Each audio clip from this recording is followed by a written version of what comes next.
하나님의 은혜와 평강과 사랑이 이 시간 충만하기를 주의 이름으로 축복합니다. 오늘 말씀에는 안디옥 교회가 세워지는 내용의 말씀입니다. 안디옥 교회는 최초라는 타이틀을 두 개나 가지고 있습니다. 첫 번째는 최초의 이방인 교회라는 타이틀이죠. 안디옥이라는 도시는 지금의 시리아 쪽에 있는 도시인데 발전한 행정 도시입니다. 그래서 그곳에는 로마인, 유대인, 그리고 헬라인들을 비롯하여 여러 인종의 사람들이 있었습니다. 그곳에 교회가 세워진 것이죠. 이 교회는 유대인들의 교회가 아닙니다. 최초의 이방인 교회이죠. 그리고 두 번째로 안디옥 교회에서 최초로 그리스도인이라 불림을 받게 됩니다. 26절 말씀 보겠습니다. 26절 말씀 같이 보겠습니다. 만남에 안디옥에 데리고 와서 둘이 교회에 1년간 모여 있어 큰 무리를 가르쳤고 제자들이 안디옥에서 비로소 그리스도인이나 일컬음을 받게 되었더라. 그리스도 예수님을 따르는 사람들이라 불림받게 되었다는 것이죠. 안디옥은 아까도 이야기했듯이 발전한 행정 도시였고 많은 이들이 함께 살았던 도시였습니다. 그 많은 사람들과 다양한 인종들 사이에서 안디옥 교인들은 그리스도인이나 구별된 이름을 가지고 그렇게 불림을 받았습니다. 이것은 아주 중요한 의미이며 하나님이 원하시는 모습이기도 합니다. 우리는 그리스도인이죠. 그리스도를 따르는 사람들입니다. 이 이름이 지금은 비웃음과 경멸의 이름으로 불리기도 하지만 동시에 우리의 정체성이기도 합니다. 우리 또한 세상 속에서 우리가 그리스도인임을 세상 사람들이 우리를 보고 구별된 하나님의 백성이며 주님의 제자임을 알며 구분지어 부를 수 있기를 주의 이름으로 축복합니다. 하나님은 안디옥에 이방인 교회를 세우십니다. 그로 인해 이 교회를 기점으로 해서 이방 선교가 본격적으로 이루어집니다. 그러면 하나님은 이 교회를 안디옥 교회를 어떻게 세우셨는지 그리고 안디옥 교회 교인들은 어떻게 그리스도인이나 불림을 받게 되었는지 말씀 통해 살펴보도록 하겠습니다. 먼저 첫 번째로 안디옥 교회는 주의 손이 함께 하심으로 세워진 교회입니다. 20절과 21절 말씀 보겠습니다. 20절과 21절 말씀 같이 보도록 하겠습니다.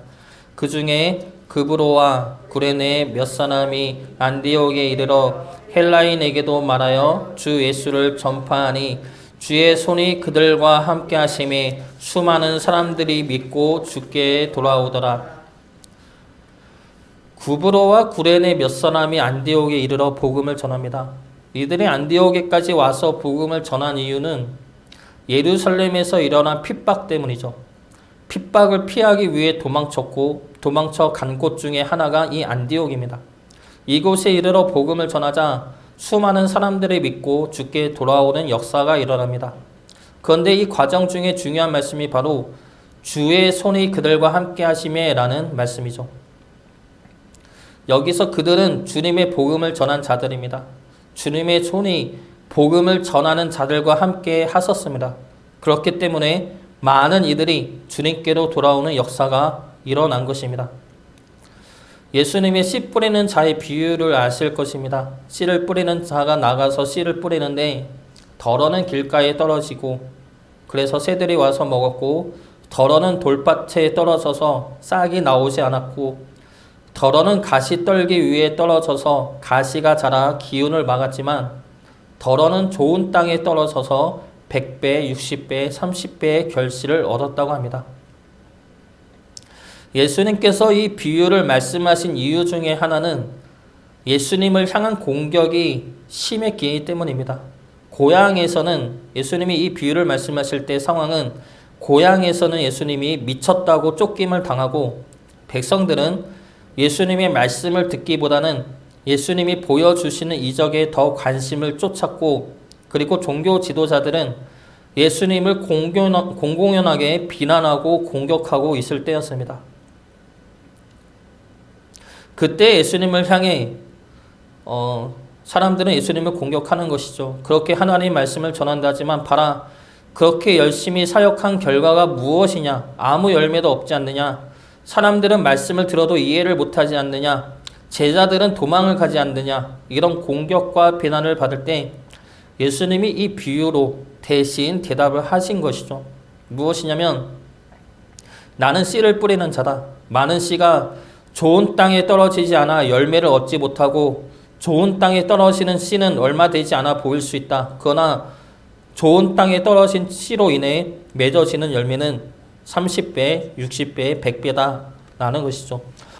그러면 결국에는 좋은 땅에 심겨진 몇 알의 씨로 인해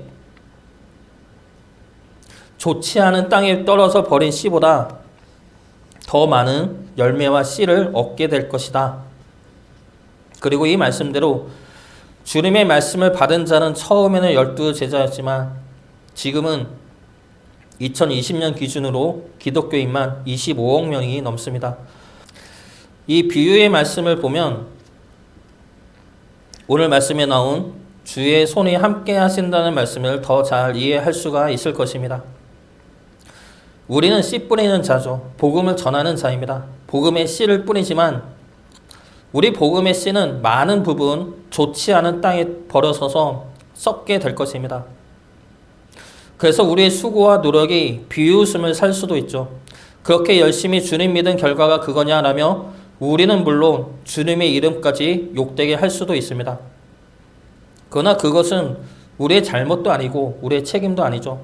우리는 열매가 열리든 열리지 않든 우리가 뿌리는 복음이 좋은 땅에 떨어지든 나쁜 땅에 떨어지든 알 수도 없고 알 필요도 없습니다. 그저 우리에게 주어진 복음의 씨앗을 뿌릴 뿐이죠. 그러면 많은 복음이 그냥 땅에 떨어지겠지만 그 중에 하나라도 심겨지면 그 하나의 씨로 인해 100배의 열매를 얻게 될 것입니다. 최하가 30배이죠. 그 좋은 땅은 하나님이 하십니다. 그리고 열매는 하나님이 역사하십니다.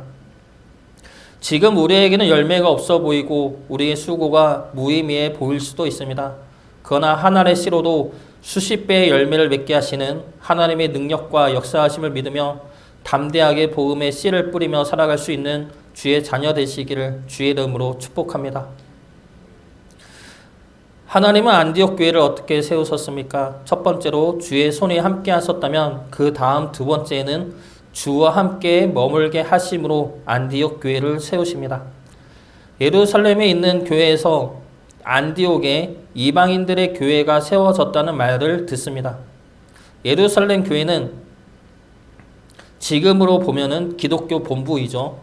거기에는 사도들이 남아서 모든 교회의 상황과 문제점들을 해결하고 규칙을 정하고 허가나 반대를 하는 역할을 하게 됩니다. 본부 역할을 하는 교회가 예루살렘 교회이죠. 그 교회에서 안디옥의 이야기를 듣고 바나바를 보냅니다. 바나바를 보내서 그 교회 상황을 보자라는 것이죠. 정말로 온전한 복음을 듣고 구원을 받게 되었는지와 받았다면 그 교회를 담임할 수 있도록 바나바를 보낸 것입니다. 바나바는 구브로 출신의 유대인인데 초대교회에서 중요한 역할을 차지했던 인물입니다. 예루살렘의 교회가 탄생했을 때 자기 밭을 팔아 교회에 헌금한 자가 이 바나바이죠. 또한 회심한 바울을 사도들에게 데리고 가서 바울을 위해 변호함으로 바울을 받아들이게 했던 인물이고 그리고 바울과 함께 선교 여행을 떠났던 자가 이 바나바입니다. 바나바는 지금으로 보면 목회자이죠. 일반 평신도는 아니고 선교사이면서 말씀을 전하는 목회자입니다. 이런 바나바가 안디옥에 가서 보니 정말로 복음으로 인해 교회가 세워졌고 많은 이들이 교회에 나옴을 보게 됩니다. 이 모습의 바나바는 이것이 하나님의 은혜임을 깨닫고 기뻐하죠. 그러면서 그들에게 말씀을 전하는데 그 말씀이 바로 23절 말씀입니다. 23절과 24절 말씀 같이 보겠습니다. 그가 이르러 하나님의 은혜를 보고 기뻐하여 모든 사람에게 굳건한 마음으로 주와 함께 머물러 있으라 권하니 바나바는 착한 사람이요 성령과 믿음이 충만한 사람이라 이에 큰 무리가 주께 더하여지더라. 바나바가 안디옥 교회에 가서 전한 말씀이 무엇입니까? 주와 함께 머물러 있으라 이죠. 주와 함께 머물러 있으라.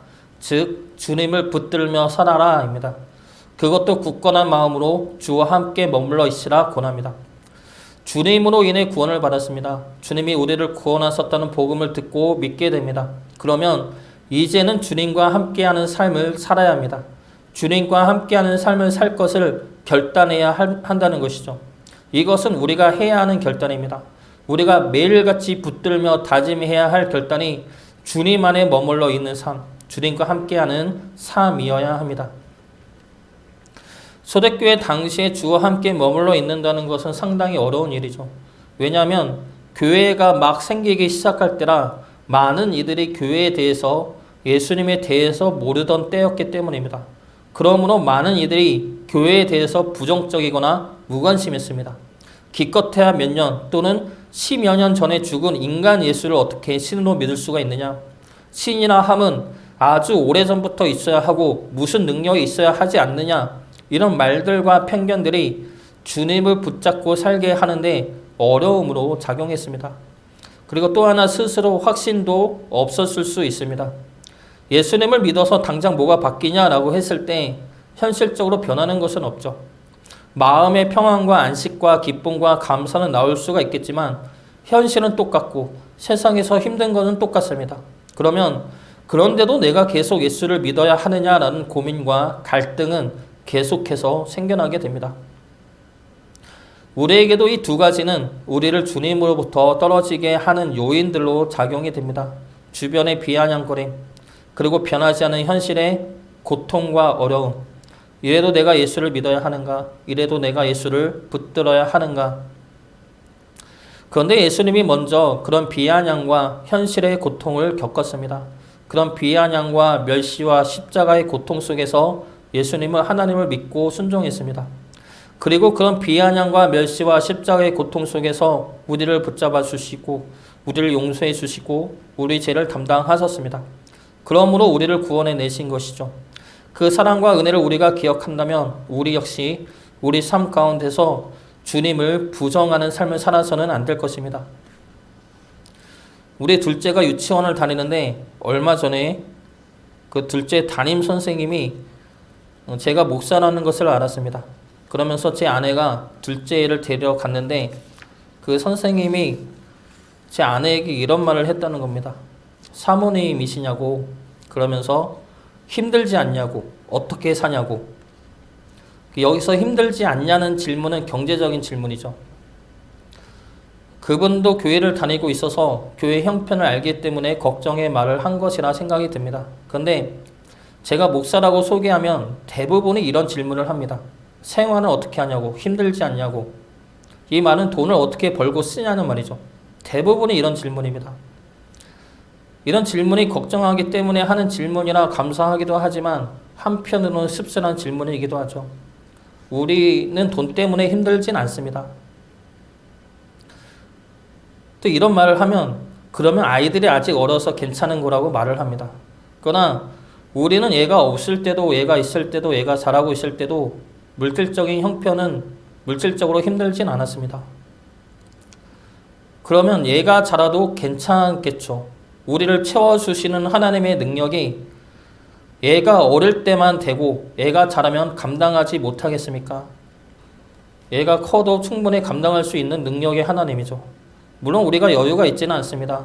모아놓은 돈도 없고 남들이 하는 것만큼 학원도 마음대로 보내지도 못합니다. 그러나 경제적으로 여유가 있든 없든 우리는 그보다 더 크고 귀한 은혜와 감사를 받고 있는 이들이죠.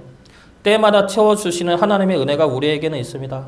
그러므로 하나님이 살아계시고 우리 형편을 돌봐주시고 하나님이 인도하신다는 그 말씀이 진리이고 능력임을 매일같이 보고 경험하고 깨닫게 됩니다.